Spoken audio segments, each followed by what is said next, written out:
அனைவருக்கும் வணக்கம். பழனி முருகனை வழிபட்டால் ஏற்படக்கூடிய நன்மைகள் என்ன? முருகப்பெருமான யார் எப்படி வழிபட்டால் அதிர்ஷ்டம் பெருகும் அப்படிங்கிறத பற்றி தான் இன்றைக்கி நம்ம அந்த வீடியோவில் தெரிஞ்சுக்க போகிறோம். இந்த வீடியோ ரொம்பவே பயனுள்ளதாக இருக்கும். அதனால் வீடியோவை கடைசி வரைக்கும் ஸ்கிப் பண்ணாமல் பாருங்கள். இது வரைக்கும் நம்ம சேனலை நீங்கள் இன்னும் சப்ஸ்கிரைப் பண்ணலைன்னா மறக்காமல் சப்ஸ்கிரைப் பண்ணிடுங்க. உங்களுக்கு முருகப்பெருமான் பிடிக்கும் அப்படின்னா முருகனுக்கு அரோகரா அப்படின்னு சொல்லிட்டு மறக்காமல் கமெண்ட் பண்ணுங்கள். வாங்க வீடியோக்குள்ளே போகலாம். பொதுவாக முருகனுக்குரிய மந்திரங்களை தொடர்ந்து உச்சரித்து வந்தாலே வேண்டிய வரங்கள் மட்டுமல்ல, முருகப்பெருமானே நேரில் காணும் பெறக்கூடிய ஒரு யோகம் கிடைக்கும், அத்தோடு முக்தியும் கிடைக்கும் என ஆன்மீக ஆன்றோர்கள் வாக்காக இருக்குது அப்படின்னே சொல்லலாம். தமிழ் கடவுளான முருகப்பெருமான் பலருக்குமே இஷ்ட தெய்வமாக விளங்கக்கூடியவர். சுக்குக்கு மிஞ்சிய மருந்தும் இல்லை, சுப்பிரமணியனுக்கு மிஞ்சிய தெய்வமும் இல்லை என்று சொல்லப்படுவதுண்டு. அப்படி என்ன பிரச்சனை என்றாலுமே, என்ன வேண்டுதல் நிறைவேற வேண்டும் என்றாலுமே கந்தனின் காலை பிடித்தால் போதும், வந்த வினையும் வருகின்ற வினையும் ஓடிவிடும். வேலை, திருமணம், கடன், மனக்கஷ்டம், மனை மற்றும் வீடு தொடர்பான பிரச்சனைகள், நோய்கள், காரிய வெற்றி என எதை வேண்டினாலும் விரதம் இருந்து வழிபட்டால் சகல நலன்களும் தரக்கூடியவர் முருகப்பெருமான். இவரை யார் வேண்டுமானாலும் வழிபடலாம். ஆனால் குறிப்பிட்ட சிலர் முருகன் வழிபாட்டை தொடர்ந்து மேற்கொண்டு வந்தால் மற்றவர்களை விட இவர்களுக்கு அதிர்ஷ்டம் பெருகும் அப்படின்னு சொல்லப்படுது. அப்படி யாரெல்லாம் முருகனை வழிபட்டால் அதிர்ஷ்டத்தை அதிகம் பெறலாம் அப்படிங்கிறத நம்ம முழுமையாக தெரிஞ்சுக்கலாம். செவ்வாய்க்கிழமையில் பிறந்தவர்கள், செவ்வாய் ஓரையில் பிறந்தவர்கள் முருகப்பெருமான வழிபாட்டை தொடர்ந்து மேற்கொண்டு வந்தாங்கன்னா அதிர்ஷ்டம் பெருகும். அது மட்டும் இல்லாமல் செவ்வாயின் நட்சத்திரங்களாக சொல்லப்படும் சித்திரை, மிருகசீரிசம், அவிட்டம் இந்த நட்சத்திரத்தில் பிறந்தவர்கள் முருகன் வழிபாட்டை தொடர்ந்து மேற்கொள்ளலாம். மேசம், விருச்சகம் லக்னக்காரர்களும் ராசிக்காரர்களும் முருகன் வழிபாட்டை தொடர்ந்து மேற்கொள்ளலாம். திதியின் அடிப்படையில் வளர்ப்பிறை மற்றும் தேய்பிறை சஷ்டிகளில் பிறந்தவர்களாக இருந்தால், நவமி தசமி திதிகளில் பிறந்தவர்களாக இருந்தால் அந்த திதி வரும் நாட்களில் முருகப்பெருமான வழிபட்டால் யோகங்கள் அதிகரிக்கும் அப்படின்னு சொல்லப்படுது. அது தவிர வீடுகளில் மயில் இறகு, சிறிய அளவிலான வேல் வைத்து வழிபடலாம். பெரிய வேலாக இருந்தாலும் வாங்கி கோவிலுக்கு நன்கொடையாக கொடுக்கலாம். செம்பாலான வேல் வைத்து நம்ம வழிபடுவது இன்னும் சிறப்புக்குரிய ஒன்று. முருகனுக்குரிய உலோகம் செம்பு. இதனால் செம்பால் ஆன மோதிரம் போன்று செய்து நம்ம கையில் அணிந்து கொள்ளலாம். செம்பு பாத்திரத்தில் நீர் வைத்து முருகன் வழிபாட்டை மேற்கொள்ளலாம். வீட்டில் செம்பருத்தி செடி நட்டு வைத்து வளர்ப்பது, முழு துவரையை அடிக்கடி உணவில் பயன்படுத்துவது, துவரை பருப்பினை அடிக்கடி உணவில் பயன்படுத்தி வந்தால் யோகங்கள் பெருகி கொண்டே இருக்கும் அப்படின்னு சொல்லப்படுது. அது தவிர கந்தகுரு கவசத்தில் முருகனின் மூல மந்திரம் இருக்கு. அதை தொடர்ந்து உச்சரித்து வந்தோம்னா எத்தனை விதமான துன்பங்களில் இருந்தும் விடுபடலாம். அந்த மந்திரத்தை எத்தனை முறை உச்சரிக்கிறோமோ அதற்கு ஏற்ற பலன்கள் கிடைக்கும். 1,00,000 முறை உச்சரித்தால் நினைத்த காரியங்கள் அப்படியே நடக்கும்.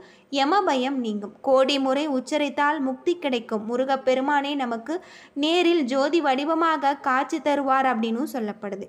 அது மட்டும் இல்லாமல் சரவணபவம் என்னும் மந்திரத்தை நாம் மனதார உச்சரித்து வருவதன் மூலம் நம்முடைய வாழ்க்கையில் இருக்கக்கூடிய பிரச்சனைகள் அனைத்திற்குமே தீர்வு கிடைக்கும் அப்படின்னு சொல்லப்படுது. முருகப்பெருமானுக்குரிய செவ்வாய்க்கிழமை நாட்களில் வெற்றிலை தீபம் ஏற்றி வழிபட்டு வருவது இன்னும் சிறப்புக்குரிய பலன்களை நமக்கு தரக்கூடியதாக இருக்குது. இப்படிப்பட்ட முருகப்பெருமானை வழிபடுவதன் மூலம் நம்முடைய வாழ்க்கையில் இருக்கக்கூடிய அனைத்து விதமான பிரச்சனைகளும் தீரும். அது மட்டும் இல்லாமல் முருகனே நமக்கு நேரில் காட்சி தரக்கூடிய ஒரு யோகம் ஏற்படும் அப்படின்னு சொல்லப்படுது. முருகப்பெருமானின் அறுபடை வீடுகளில் 3வது படை வீடாக இருக்கக்கூடியது தான் பழனிமலை. 2000 ஆண்டுகள் பழமை வாய்ந்த இந்த கோவில் மிகவும் பிரசித்தி பெற்றது.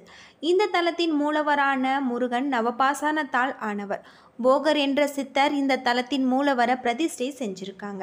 அது மட்டும் இல்லாமல் நாரதர் கொடுத்த கனியை தனக்கு தராததால் கோவித்து கொண்டு மயில் மீது ஏறி இந்த தலம் வந்திருக்காரு முருகப்பெருமான். சமாதானம் செய்ய அம்பிகை பின்தொடர்ந்து வந்திருக்காங்க. சிவனும் அவளும் பின்தொடர்ந்திருக்காங்க. முருகன் இந்த தலத்தில் நின்றிருக்காரு. அம்பிகை இங்கு மகனை சமாதானம் செஞ்சிருக்காங்க.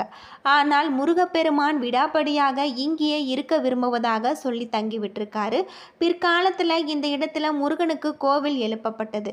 சுவாமி குழந்தை வடிவமாக நின்றதால் குழந்தை வேலாயுதர் என அழைக்கப்பட்டிருக்காரு. அது மட்டும் இல்லாமல் பலத்தின் காரணமாக முருகன் கோவித்து வந்தபோது அவரை கண்ட ஔவையார் பழனி என ஆறுதல் வார்த்தைகள் கூறியிருக்காங்க அப்படின்னு சொல்லப்படுது. இப்படி இருக்கக்கூடிய முருகப்பெருமான் நவபாசானத்தால் ஆனவர் அப்படின்னே சொல்லலாம். இந்த தலத்தின் மூலவர் பல்வேறு சிறப்புகளை கொண்ட ஒரு கோவிலாகவும் அமைஞ்சிருக்கு அப்படின்னும் சொல்லப்படுது. திருவண்ணாமலையை எப்படி மக்கள் கிரிவலம் செய்கிறாங்களோ அதே போல் இங்கு அக்னி நட்சத்திர நாட்களில் கிரிவலம் செய்வது இன்னும் சிறப்புக்குரிய ஒன்று. அது தவிர எல்லா நாட்களிலுமே கோவிலுக்கு வரக்கூடிய ஆயிரக்கணக்கான பக்தர்கள் கிரிவலம் சுற்றிவிட்டு படியேறுறாங்க. 450 மீட்டர் உயரம் உள்ள மலை கோவிலுக்கு 690 படிகள் கடந்து செல்ல வேண்டும். அது தவிர யானை பாதை என்னும் படியில்லாத வழியும் இருக்கு அப்படின்னே சொல்லலாம். மலையே மருந்தாக அமர்ந்த மலை அப்படின்னும் சொல்லப்படுது. 450 மீட்டர் உயரம் உள்ள மலை கோவிலுக்கு 690 படிகள் கடந்து செல்ல வேண்டும். பல்வேறு சிறப்புகளை கொண்ட ஒரு கோவிலாக தான் பழனிமலை தண்டாயுதபாணி திருக்கோவில் அமைஞ்சிருக்கு. தண்டாயுதபாணி விக்கிரகத்திற்கு 4 விதமான அபிஷேக பொருட்கள் மட்டும்தான் பயன்படுத்தப்படுவதாகும். நல்லெண்ணெய், பஞ்சாமிர்தம், சந்தனம், விபூதி. பன்னீர் மார்கழி மாதத்தில் மட்டும் பயன்படுத்தப்படுது. இவைகளில் சந்தனம், பன்னீர் தவிர மற்ற எல்லாமே தண்டாயுதபாணியின் சிரசில் வைத்தவுடன் அகற்றப்படுறாங்க. முடி முதல் அடிவரை என்கின்ற முழு அபிஷேகம் சந்தனத்துக்கும் பன்னீருக்கும் மட்டும்தான் இருக்கு. இதில் சிரசு விபூதி என்பது சித்தர் உத்தரவால் பக்தர்களுக்கு வழங்கப்படுகிற ஒரு பிரசாதம். இது கிடைப்பது மிகவும் புண்ணியம் அப்படின்னே சொல்லலாம். ஒரு நாளைக்கு 6 முறைக்கு தண்டாயுதபாணிக்கு அபிஷேகம் அலங்காரம் செய்யப்படுது. 5 முதல் 7 நிமிடத்திற்குள் முடிந்துவிடும். அபிஷேகம் முடிந்து அலங்காரம் செய்துவிட்டால் பின்னர் அடுத்த அபிஷேகம் வரை மாலை சாற்றுவதோ பூக்களால் அர்ச்சனை செய்வதோ கிடையாது. இரவில் முருகனின் மார்பில் வட்ட வடிவில் சந்தன காப்பு சாத்துறாங்க. விக்கிரகத்தின் புருவங்களுக்கு இடையில ஒரு பொட்டு அளவுக்கு சந்தனம் வைக்கப்படும். முன்காலத்தெல்லாம் சந்தன காப்பை முகத்தில் சாத்தி கொண்டிருந்தாங்க. பின்னால் இந்த முறை மாற்றப்பட்டிருக்கு அப்படின்னே சொல்லலாம். தண்டாயுதபாணி விக்கிரகம் மிகுந்த சூடாக இருக்கும். இதனால் இரவு முழுவதுமே அந்த விக்கிரகத்தில் இருந்து நீர் வெளிப்படும்.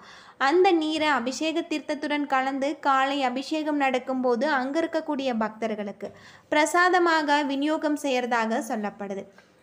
தண்டாயுதபாணி சிலையில் நெற்றியில் ருத்ராட்சம், கண், மூக்கு, வாய், தோள்கள், கை விரல்கள் போன்றவை மிக அற்புதமான உளியால் செதுக்கப்பட்டது போல தெளிவாக இருக்கும். இது போகரின் கைவண்ணம் அப்படின்னு சொல்லலாம். இந்த சிலையை சுற்றி எப்பொழுதுமே ஒருவித சுகந்த மனம் பரவிக்கொண்டே இருக்கும். இந்த சிலையை செய்ய போகர் எடுத்துக்கொண்ட நாட்கள் அப்படின்னு பார்த்தா 9 வருடம். அம்பாள், அகத்தியர் இவருடைய உத்தரவுக்கு பின் தான் போகர் இப்படி ஒரு சக்தி வாய்ந்த சிலையை செய்ய முயற்சி எடுத்திருக்காரு. இதற்காக 4000க்கும் மேற்பட்ட மூலிகைகளில் பல இடங்களில் இருந்து கொண்டு வந்திருக்காங்க. 81 சித்தர்கள் இந்த நவபாசனத்தை போகர் சொன்னபடி தயார் பண்ணியிருக்காங்க. பொதுநல எண்ணத்துடன் செய்யப்பட்டுள்ளதால் காலமும் இயற்கையும் தன்னுடைய சீற்றத்தை குறைத்து கொண்டு சித்தர்களுக்கு உதவி செய்ததான ஒரு தகவலும் இருக்கு. அகத்தியர் உத்தரவால் ஒரு அசுரன் 2 மலைகளை காவடி போல சுமந்து பொதிகை நோக்கி கொண்டு செல்ல முருகன் அவனை தடுத்து நிறுத்தி போரில் தோற்கடித்து 2 குன்றியமே இப்போது இருக்கும் இடத்துல வைக்க செஞ்சிருக்காங்க. போகர் இகப்பரத்தில் இருக்கும்போது தன் மனைவிக்கு கொடுத்த வாக்கை நிறைவேற்ற முருகனை மேற்கு திசை நோக்கி பிரதிஷ்டை செஞ்சிருக்காங்க. கல்லில் சிலை செய்து பிரதிஷ்டை செஞ்சு கட்டிய எத்தனையோ கோவில்கள் சிதிலமடைந்த போதிலும் நவபாசானத்தால் சிலை செய்த இந்த கோவில் மேலும் வளர்ந்து கொண்டிருப்பதன் காரணம் சித்தர்களின் மகிமை அப்படின்னே சொல்லலாம். பல்வேறு சிறப்புகளை கொண்ட ஒரு கோவிலாக இந்த கோவில் அமைஞ்சிருக்கு. பழனியில் 2 மரகத லிங்கம் இருக்கு. ஒன்று முருகன் சன்னதியிலும் இன்னொன்று போகர் சமாதியின் மேல். இந்த 2யுமே போகர் பூஜை செய்வதாகவும் சொல்லப்படுது. இங்கு முருகனுக்கு காவடி எடுப்பது, பால், பன்னீர் அபிஷேகம் செய்வது, முடிக்காணிக்கை செலுத்தும் நேர்த்தி கடனும் இருக்குது அப்படின்னே சொல்லலாம். குடும்பத்தில் ஐஸ்வர்யம் உண்டாக சகல தோஷங்களும் நிவர்த்தியாக இங்கு அதிக அளவில் முருகனிடம் வேண்டிக் கொள்கிறாங்க அப்படின்னும் சொல்லப்படுது. என்ன நண்பர்களே, இந்த வீடியோ உங்களுக்கு பயனுள்ள ஒரு தகவலை தந்திருக்கும்னு நினைக்கிறேன். வீடியோ பிடிச்சிருந்தால் லைக் பண்ணுங்கள், ஷேர் பண்ணுங்கள், கமெண்ட் பண்ணுங்கள். இதுபோல் தகவலை தெரிஞ்சுக்க நம்ம சேனலை மறக்காமல் சப்ஸ்கிரைப் பண்ணிவிடுங்க. நன்றி நண்பர்களே.